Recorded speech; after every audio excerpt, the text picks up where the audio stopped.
అందరికీ నమస్కారం. నా పేరు మాధురి. ఆరోగ్యానికి సంబంధించిన పూర్తి ఇన్ఫర్మేషన్ తోటి మేము సిద్ధంగా ఉన్నాము. మరి బోలెడన్ని ఆసక్తికరమైన విషయాలు, టిప్స్ గురించి మనకు తెలియజేయడానికి మనతో పాటు ఉన్నారు. Celebrity homeo physician doctor Chetan గారు. నమస్కారం డాక్టర్ గారు. నమస్తే మేడం. డాక్టర్ గారు, మరి బీయింగ్ ఏ సెలబ్రిటీ డాక్టర్‌గా కామన్ పీపుల్‌కి రెగ్యులర్‌గా వాళ్ళు ఎక్కడో చోట వాళ్ళ డైట్‌లో కాస్త చేంజెస్ వల్ల వాళ్ళకి అంటే జబ్బుల పాలవ్వడం సహజంగా ఉంటుంది. కానీ సెలబ్రిటీస్‌లో చాలా మందిలో కూడా బి12 డెఫిషియన్సీ అన్నది ఈ రోజుల్లో ఎక్కువగా కనిపిస్తుందండి. వీళ్ళంత జాగ్రత్తగా ఉన్నా, అంత కరెక్ట్ డైట్ ఫుడ్ మెయింటైన్ చేస్తున్నా గూడా ఈ డెఫిషియన్సీ ఎందుకు కనిపిస్తుందంటారు అసలు? మీకోటి చెప్పాలంటే ఇప్పుడు చాలామంది ఇంజెక్షన్‌లు గూడా తీసుకుంటారు బి12 డెఫిషియన్సీకి. ఇయర్‌లీ వన్స్ షార్ట్స్ లాగా ఆ! వస్తున్నాయట గదండీ! రెగ్యులర్‌లీ గూడా ఉంటది. ఉంటాయి. ఓకే. అయితే అవి తీసుకున్నప్పుడు వాళ్ళకి ఇమ్మీడియేట్‌గా బి12 పెరుగుతది. హుహు. ఇది తీసుకున్నప్పుడు వాల్యూ పెరుగుతది రిపోర్ట్‌లో. మళ్ళా తగ్గిపోతది. ఓరల్లీ తిన్నప్పుడు బి12 రిచ్ ఫుడ్స్ తింటే గూడా బాడీ బి12 అబ్జార్బ్ చేసుకుంటలేదు. హుహు. ఈ ప్రాబ్లమ్ గూడా వస్తుంది. అయితే ఏందంటే ఇది ఎందుకొస్తుంది? ఇప్పుడు మన దగ్గర పేషెంట్స్ చాలామంది వస్తారు నరాల నొప్పులతోటి. ఎందుకొస్తాయి నరాల నొప్పులు? బి12 తగ్గడం వల్ల. నీరసం అయితది, మతిమార్పు పెరుగుతది, గుండె దడ అనిపిస్తది. ఇట్లా ఒక్కొక్కసారి అనిపిస్తది చూడండి ఏదో భయంలాగా, ఇట్లా ఛాతీ ఇట్లా దడ దడ దడ దడ యాంగ్జైటీ ఫీల్ యాంగ్జైటీ. అవుతది. దాన్ని యాంగ్జైటీ అంటారనేసి కూడా చాలా మందికి తెలవదు. సార్ నాకు ఇట్లా అయితుంది, నిద్రొస్తలేదు, గుండె ఏదో పేలిపోయినట్టు ఇట్లా ఫీలింగ్ వస్తుంది నాకు.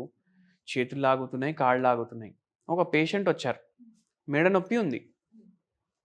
నాకు చక్కరొస్తుంది సార్ అన్నారు. హుహు. చేతుల్లో తిమ్మిర్లున్నాయి. తొడలో తిమ్మిర్లున్నాయి. పిక్కల్లో నొప్పులున్నాయి. హ్మ్. తొడలో తిమ్మిర్లు, పిక్కల్లో నొప్పులు. నిల్చుంటే ఎక్కడ పనిపోతాననేసి భయముంది. మొత్తం కాళ్ళు, చేతులు లాగుతున్నాయి. మెడ నొప్పి, నడుము నొప్పి, తల ఏమో తిరుగుతుంది. బి12 టెస్ట్ లేటెస్ట్ రిపోర్ట్‌లో 100 ఉంది. దానికన్నా 1 మంత్ బ్యాక్ 1800 ఉంది. ఓకే. 1 మంత్ బ్యాక్ 1800 ఉంది. ఆ! అది చాలా ఎక్కువ. ఎంత అయితే వాల్యూ ఉండాలో దానికన్నా ఎక్కువ. హ్మ్. కానీ ఇప్పుడు చేసిన రిపోర్ట్ 100 ఉంది. అయితే మనం చెప్పినాం ఈ పాత రిపోర్ట్ ఉంది గదా! ఇది అయినా తప్పుంది. లేదంటే మీరు ఇంజెక్షన్ తీసుకుంటే ఇట్లా పెరుగుతదన్నా. అవును సార్ తీసుకున్నాం సార్ అనేసి అన్నారు. అయితే ఇప్పుడు ఈ పేషెంట్ ప్రాబ్లమ్ ఏందంటే బి12 అబ్జార్బ్ అయితలేదు. హ్మ్. ఎన్ని రోజులు పేషెంట్ ఇంజెక్షన్ తీసుకుంటారు చెప్పండి? అయితే ఏందంటే మనం రెగ్యులర్‌లీ మన డైట్‌లో బి12 రిచ్ ఫుడ్స్ ఇంక్లూడ్ చేయాలి. హ్మ్. ఈ పేషెంట్‌కి వారంలో 7 రోజులు నాన్ వెజ్ కావాలంట. హుహు. నాన్ వెజ్‌లో విటమిన్ బి12 ఉంటది గదా! మళ్ళా పెరగాలి గదా! అవును. పెరగట్లేదు. ఎందుకు పెరగట్లేదు? అబ్జార్బ్ అయితలేదు. మళ్ళీ ఇంకోటేందంటే పేషెంట్‌కి షుగర్ వ్యాధి గూడా ఉంది. హ్మ్.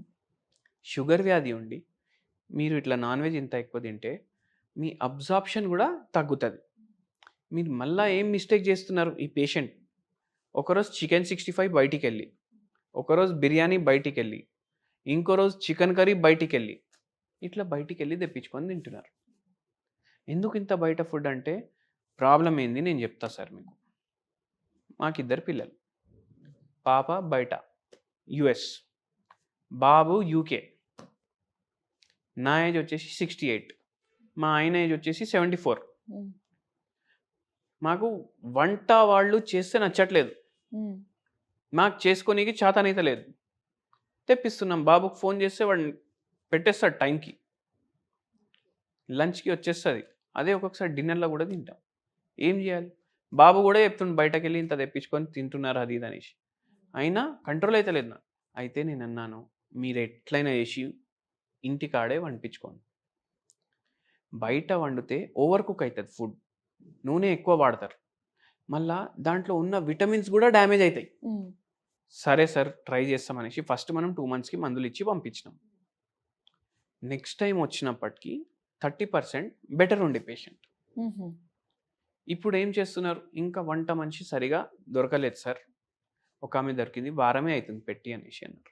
మళ్ళా 2 మంత్స్‌కి మందులిచ్చినాం. మళ్ళా వచ్చిండ్రు. ఇంకా సెట్ అయింది. ఆ వంటామె సెట్ అయిపోయింది వాళ్ళకి. నేనప్పుడు చెప్పిన వాళ్ళకు, ఈ మటన్‌లు, రెడ్ మీట్ తినొద్దు. అయ్యా! నాకు నాన్ వెజ్ కంపల్సరీ కావాలి. చికెన్ తినొద్దు. చేపలు ఇష్టమా అని అడిగిన. తింటా, నాకు ఇష్టమే అంటే అది తినండి. ఇంకోటి ఇంపార్టెంట్ ఏంటంటే మీరు చికెన్ తిన్నా వారంలో ఒకసారి, మటన్ తిన్నా వారంలో ఒకసారి. దీని అర్థం ఏంది? వారంలో ఒక్కరోజు మటన్, వారంలో ఒకరోజు చికెన్ కాదు. వారంలో ఒక్కటేసారి మటన్ కానీ చికెన్ కానీ. ఓకే. అండ్ వెరీ ఇంపార్టెంట్లీ ఏంటంటే మటన్ ఉన్నా, చికెన్ ఉన్నా, చేపలున్నా ఇది ఫ్రై చెయ్యొద్దు. చేపలు B12 మంచిగా ఉంటుంది, దాంట్లో ఒమేగా 3 ఫ్యాటీ యాసిడ్స్ కూడా ఉంటాయి. ఇది డీప్ ఫ్రై చేస్తే దాంట్లో ఉన్న విటమిన్స్, మినరల్స్ అవి డ్యామేజ్ అవుతాయి. అవును. చేపలది పులుసు చేసుకోండి, మీరు చేపలది పులుసు చేసుకోండి, అది తినండి. అండ్ వెరీ ఇంపార్టెంట్, అన్నిటికన్నా చాలా ఇంపార్టెంట్ ఏంటంటే చాలామందికి ఇప్పుడు మనం చెప్తాం కదా నూనెలు ఎక్కువ తినొద్దు అనేసి. వాళ్ళు ఏమనుకుంటారు, డాక్టర్ ఏంది ఫ్రైడ్ ఫుడ్ తినొద్దు అంటుండు, ఫ్రైలు తినొద్దు అంటుండు. కానీ యాక్చువల్ మీనింగ్ ఏంటంటే నూనె ఎక్కువ తినొద్దంటే మీరు వంటలో కూడా నూనె తక్కువ వాడాలి. ఇప్పుడు వండిన తర్వాత మీ కర్రీ మీద కానీ, సాంబార్ మీద కానీ, రసం మీద కానీ నూనె ఇట్లా తేలొద్దు. బయట మీరు ఏ కర్రీ తినండి నూనె తేలుతుంది ఇట్లా ఫుల్. అవును. అట్లా తేలొద్దు. ఈ పేషెంట్కి అట్లా చేసి మొత్తం సెట్ చేసినాము.